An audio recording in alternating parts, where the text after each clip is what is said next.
As we grow and learn new information, we begin to change the way we think and behave, or so we hope. If you have followed this channel from the very beginning, you might have noticed a change that has taken place, namely the loss of the use of my saying Namaste at the end of class. So today on Yoga with Paige, I am going to be talking about this yogic term, giving you my thoughts on it, and the reasons why I no longer say Namaste. So these reasons are very opinion-based. This video is basically an entire opinion. And then at the end, I will share some ways that we can end class without using Namaste. So I'll give you some different options you can play around with. This is for yoga teachers especially, and if you practice with me here on Yoga with Paige, you've probably heard me say most of these or a mix of them at the end of our flows. So let's dive in, shall we?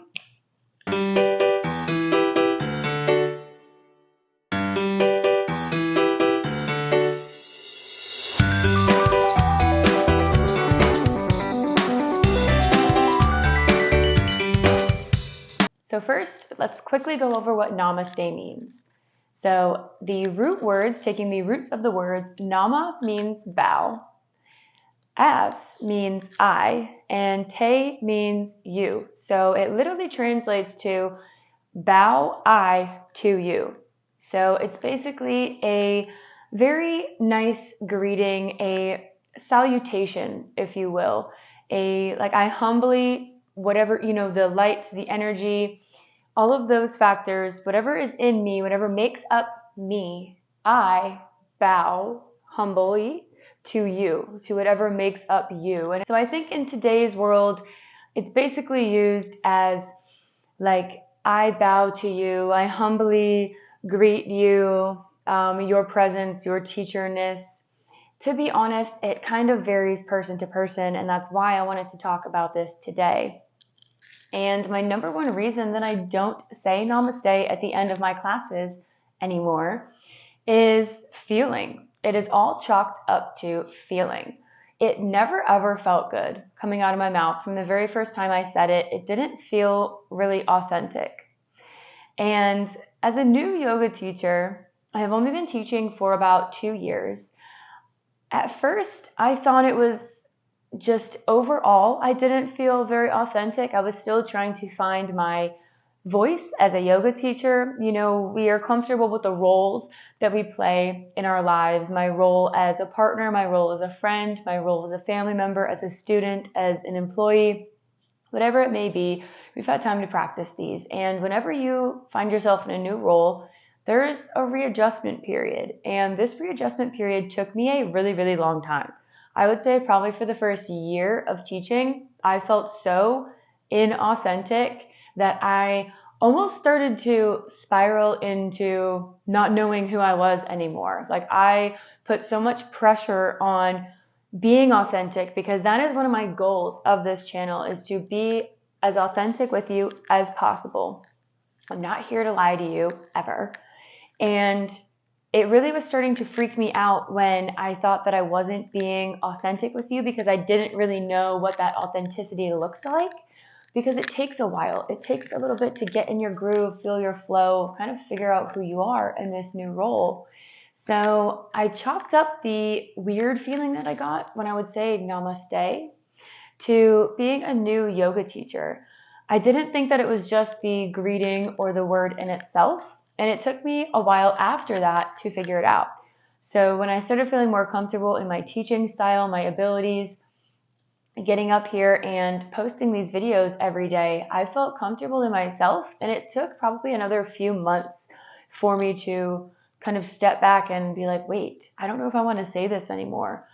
And to be honest, that was the reason that I stopped. Just from feeling alone. I'm a very emotional person. I do put a lot of emphasis on the way that I feel. A lot of times in my own personal experience, this may not be true to you, but a lot of times for me, I will feel that something isn't right, or I'll feel a certain way before I logically can understand what I'm feeling.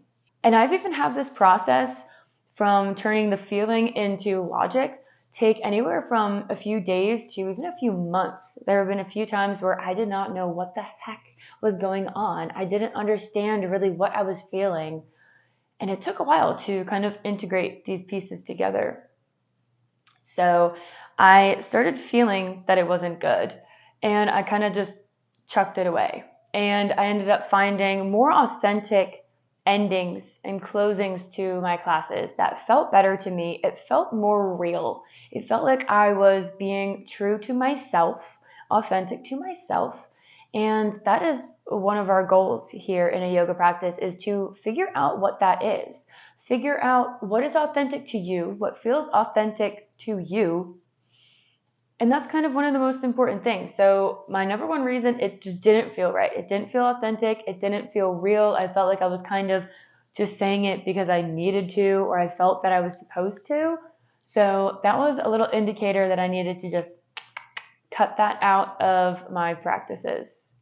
And that kind of brings me around to my reason number 2, is I don't want others to feel that they need to use it because I'm using it. So if I feel uncomfortable using it, that might translate into others feeling uncomfortable using it. And I don't want to persuade somebody to use it when they're not fully comfortable, or they don't feel its essence in your entire being. I'm not trying to get super, super deep and spiritual with this. I was a psychology major in school, and I know for a fact you can take this little experiment out with you in the next 5 minutes and you will see it happen a lot.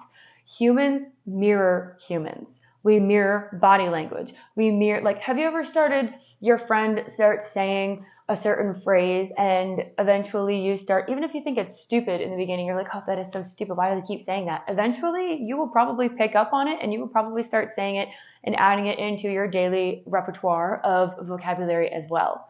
We start to mirror body language. If someone is acting more closed off or more open, we will start to mirror that. And I actually felt this experience a few times years and years ago before I started actively practicing yoga. My mom took me to a few classes kind of here or there, and I felt so uncomfortable when the teacher would end their practice with namaste, the traditional Anjali Mudra, hands to heart, bowing, namaste. I felt that I needed to do it back to them. I felt that I would be so rude if I didn't do it back to them. But then it felt so icky in my own body. It was like I was trying to make them happy by mirroring, like, namaste, thank you so much for this class. I felt that I needed to say it, but then I felt so weird when I did say it. It was almost like a physical reaction in my body, like trying to reject that word or that situation. I don't know. And there has been a time or two where I did not say the word because I just really was not feeling it, and I kind of just silently bowed, and that did make me feel a little bit better. But this is really my second reason that I choose not to say it at the end of my practices, is that I don't want others to feel that they need to mirror and express actions or words that are inauthentic to their being, especially if you are a new yoga practitioner and you haven't taken the time to research, or you just have never learned about the roots of the word namaste and where it kind of comes from, as opposed to our westernized American culture of yoga. If it doesn't feel good to you, you probably won't want to say it, and I don't want to persuade you to kind of adopt things that don't feel real to you. If we're just kind of using yoga as a healing practice, a mind-body connection, or to ail some physical pain that you have, you might not view it as a spiritual practice, and you might not feel comfortable saying that you bow to me, that you humbly bow to me. So that kind of ties in with my feeling with it. I don't want to express something that I'm not 100% feeling true in my own heart, and I don't want that to mirror from somebody else, thinking that they need to say it back to me to show their thanks for leading that practice. So that is the second reason why I do not say namaste. So the third one is a really big one here. You probably guessed that one of the reasons why I don't say namaste is about cultural appropriation. So just being a white American teaching yoga in the Western half of the world, I'm probably going to get a lot of people already in the comments telling me that I am culturally appropriating their culture, wrongly appropriating. It's fine. If that's your opinion, leave it below. It's okay. That's not my intention. And that is another reason why I do not say namaste. So I have the definition of cultural appropriation written down, so I'm going to lean in so I can read that off to you. And it is the unacknowledged or inappropriate adoption of customs, practices, ideas, etc. of one people or society by members of another and typically more dominant people or society. So that sounds about right. Even though the yogic practice began in India, and their population, I believe, is actually more substantial than the United States, which is where I live. So they're technically the larger population, but in this instance, we'll pretend that America is. Yes, I mean, I see how it can be culturally appropriating another culture, but that is not my intention here. My intention, one of the goals for this channel, half of the reason that I even make these classes is to make yoga practices, the healing properties for the body and the mind, more accessible to all people. That's why these classes are free. That's why they're all different levels, styles, focuses, because I want to help people. That is really the only reason I'm here, that I'm sharing some of the knowledge that I have gained and that I continue to gain as I deepen my practice with you in hopes that it helps heal you as well. And in my yoga teacher training, I did learn all of the Sanskrit names and all of these different cultural ways to keep the cultural roots of the practice in it, integrated. And I understand the want or the desire or the necessary function for that. I truly do. But for my goal for this channel, for my perspective on this, I want to make this as accessible, like I said, for everybody as I can. And that means making sure that I'm speaking in a way that the majority can understand. So that's not using Sanskrit names as we flow throughout poses. You'll be like, what the heck is she saying? So a staff pose, a seated forward bend is way easier to say than Paschimottanasana. You won't know what that means. And I'm sorry for saying that so aggressively, but most of the people on here would probably not know what Paschimottanasana meant, but they understand a seated forward fold. So it kind of just goes along with the goals of my classes on here, is that I just want to make this accessible for everybody. So that means kind of talking more in layman's terms and not using as much Sanskrit. Now, do I want to add in Sanskrit and kind of slowly begin to integrate Sanskrit terms, Sanskrit actual proper names of the poses, as well as the Americanized English easy way of knowing the poses? Sure, yes, I would love to. So especially if that's something that you're interested in, learning some more Sanskrit names and things like this as we flow together, please let me know down below. I'm here to kind of give you what you want and help make your practices easier and better and more fulfilling, more satisfying for yourself. So if this is something that you want to learn together, we can definitely start diving into the Sanskrit names and roots of the practices like that. But it is another reason why I don't say namaste. I feel that it all kind of goes in together. It's all kind of interwoven together. I'm not trying to culturally appropriate this practice and westernize it, Americanize it, just for the sake of being up here on camera. That's not my intention. That's not my goal. But it is one of the reasons why I don't say namaste. I mean, the last thing I want to do is negatively harm or affect the roots of this amazing, beautiful practice that has helped me change my life for the better. But just to stick with the kind of theme of accessibility of Yoga with Paige's channel, we're going to kind of leave some of the Sanskrit and things like that out.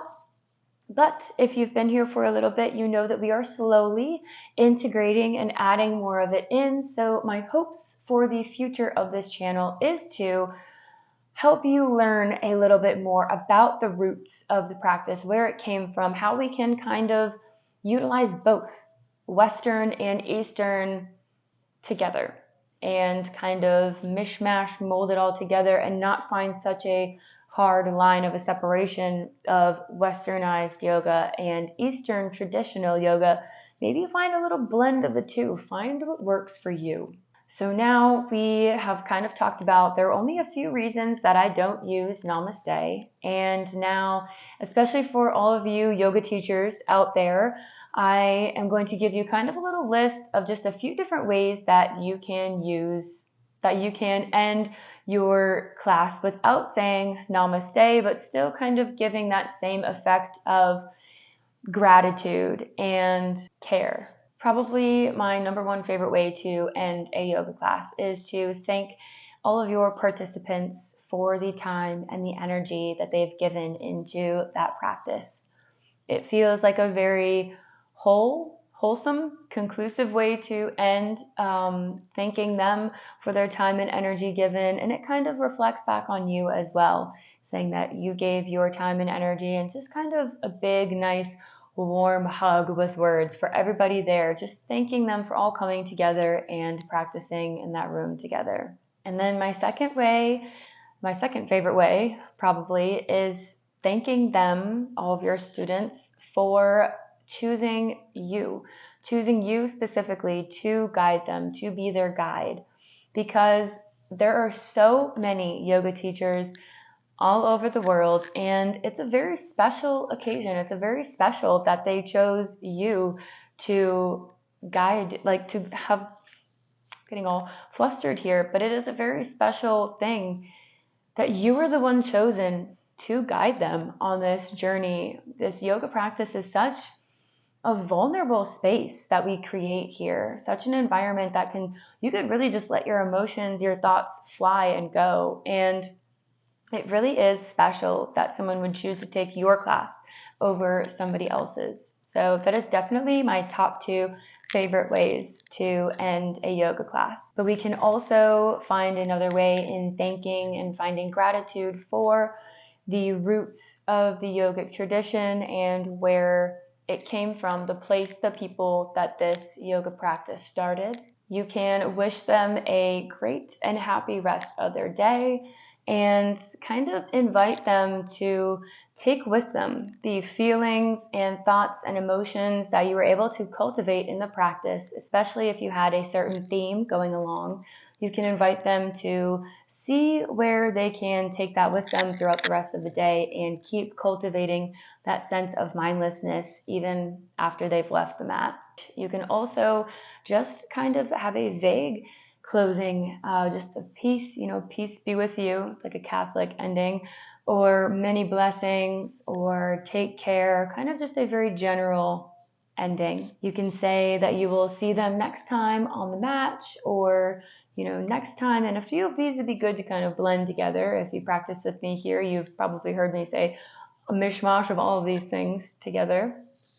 And another way that teachers, it is good to close a yoga practice, especially if you're working at a studio or things not online, you can do a collective Om sound. So it's a very nice way to have like one of your last kind of breaths together, really just bring everyone back together and do a nice long Om. Or you can do the ringing a bell or a chime or doing a little singing bowl, a nice little way to signify that the practice has ended. So as I continue to do more research and dive deeper into my yoga practice and teachings and learn more about this style of greeting and closing in yoga and the roots of the practice, I might update this later on, but For now, I just wanted to come on here and kind of explain my opinions, my thoughts on why I personally don't end my yoga classes with Namaste, and also to encourage the discussion of this topic as yoga gains popularity in the Western world. I look forward to hearing your personal experiences with Namaste, whether you like it or you hate it when teachers end with Namaste. I would love to hear your personal experiences, your thoughts, and let's just keep exploring these topics together. Let's keep growing. Strive for growth every day. So until next time, take care.